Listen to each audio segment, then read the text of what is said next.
And now for our story.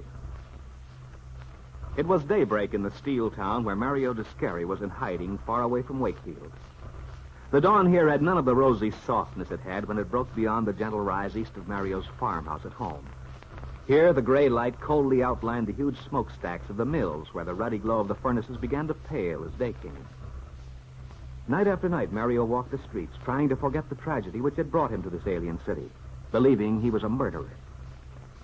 Then, as he had this morning, he'd returned to the dingy rooming house where he worked as janitor. The hall was still dark as he went through toward his cell-like room in the basement, carrying the early papers under his arm. As he passed her room, Anna Bartok, who owned the house, heard his heavy steps. The sky was pale gray as Mario flung himself on his bed fully clothed. Usually he couldn't sleep, but today he fell into a dream which took him back to the day he'd quarreled with Carla, the day her limp body had lain crumpled on the floor after he'd pushed her away roughly. Now, again, Mario saw his wife's white face. Mario. Carla, I'm here. I need you, Mario. Please come home. But too late. I need you. Oh, Carla, I didn't mean to. I never wanted to hurt you. It's all right now. I forgive you. I was mad. It doesn't matter. If you'll come back. I didn't mean to. When I thought of you and Bill, You and Bill. Yes, I was angry. But you were wrong. You must know it now. Mario. You deserved it. Then you haven't changed. You still believe it. I don't know. No, I don't. Please, Mario, if you'll come home. Tony, wake up. No. Tony, you better wake up and drink this coffee. No, I can't. It's no use. Yeah, it'll do you good. Tony, wake up. What? For Pete's sakes, Tony, I never saw such a hard sleeper. Yelling all over the place. Yelling? Who's yelling? You were. What a racket. I remember now. I had a dream. Well, it couldn't have been a very cheerful one. It sounded like a guy who was seeing pink caterpillars or something. I saw things all right. The rumors will think I keep a lion down here the way you were roaring and carrying on. Well, anyway, sit up and make this coffee. Do you good. Yeah. Thanks. I put sugar and cream in it already. I hope it's okay. It's good. You'll feel better after you get something in it. What makes you think I don't feel okay? You should have heard yourself the way you were talking in your sleep.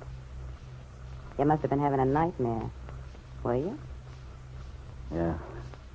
That's right. Nightmare. I have them sometimes, too. I never remember once I'm awake. I remember this one. Tony, I'm sorry. About what? I know you feel lousy about something or other. Be glad to help if I knew how. Forget it. Too bad you're so standoffish. I don't believe in this stuff about playing the game alone. Maybe I do. I know, but you're all wrong, Tony. Honest, job. Somebody's willing to help you. Why not let him? Sometimes there's nothing anyone can do. How do you know unless you give him a chance to try? I'm not taking any chances. Or giving any. You're making a big mistake. I like you, Tony. Don't bother. I can't help it.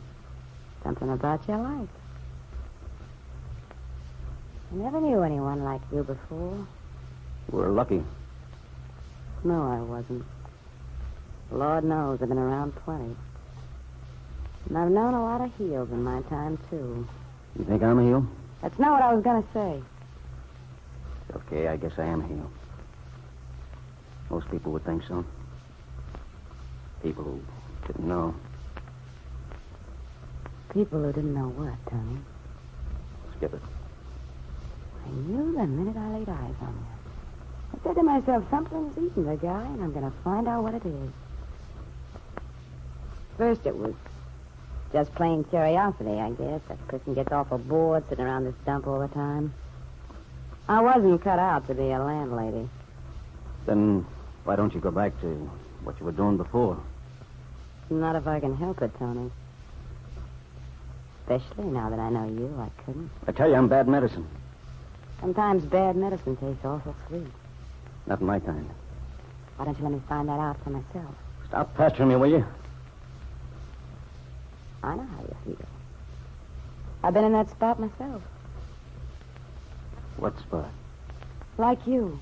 Everything goes sour and all you want to do is crawl off into some dark corner like an animal when it's sick.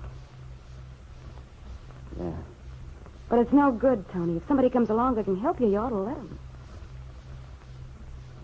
I don't care what you've done, Tony. You can start over. What do you mean, what I've done? You don't know anything. You'd better quit guessing if you know what's healthy for you. Look, when a guy walks the streets all night and comes back with an armload of papers, what kind of a clerk would I be if I didn't figure out something was bothering him? And on top of all that, when a guy goes to sleep with all his clothes on and hollers and yells bloody murder in his sleep... What do you mean? What did I say in my sleep? It didn't make sense. Anyway, stop worrying. What if it did? What difference would it make? I'm no stool pigeon. One of the first things my pop taught me when I was a kid, he said, keep your mouth shut. That's all you need to remember if you want to stay out of trouble.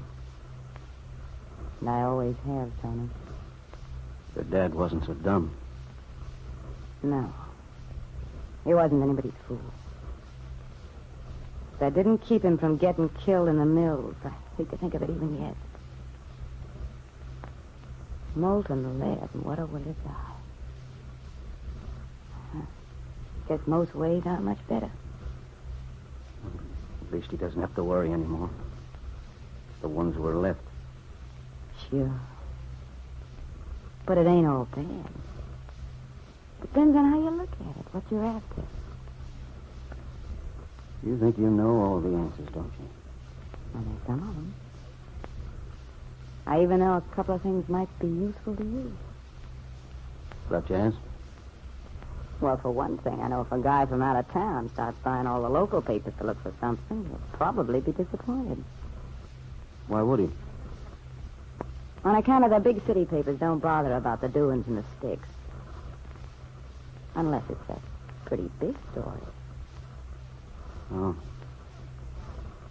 Of course, if this guy happened to be looking for something in the personal, Like what? you know, something like, come home, Joe, all forgiven. Somehow, I don't think that's what you're after, Tony. Suppose a guy wanted to know something else. Something that happened out of the state. Then he'd be crazy to look in the Chicago papers. Where should he look? Listen, Tony, they're newsstands that sell nothing but papers from other places. Small towns scattered around. Sometimes people move away and get homesick. Want to know what the folks back in the sticks are doing. I never thought of that. You never had occasion to before, I guess. But it's a handy thing to know when a guy's interested in finding out what happened someplace. I mean, in case he left in kind of a hurry. I can tell you where to go, Tony. I'll let you know if... Look, Tony, if you want me to, I could go get him for you. You would? Sure. But I'd have to know the name of the town. Yeah. Okay. The name of the place is Wakefield. It was done now, Mario thought fearfully.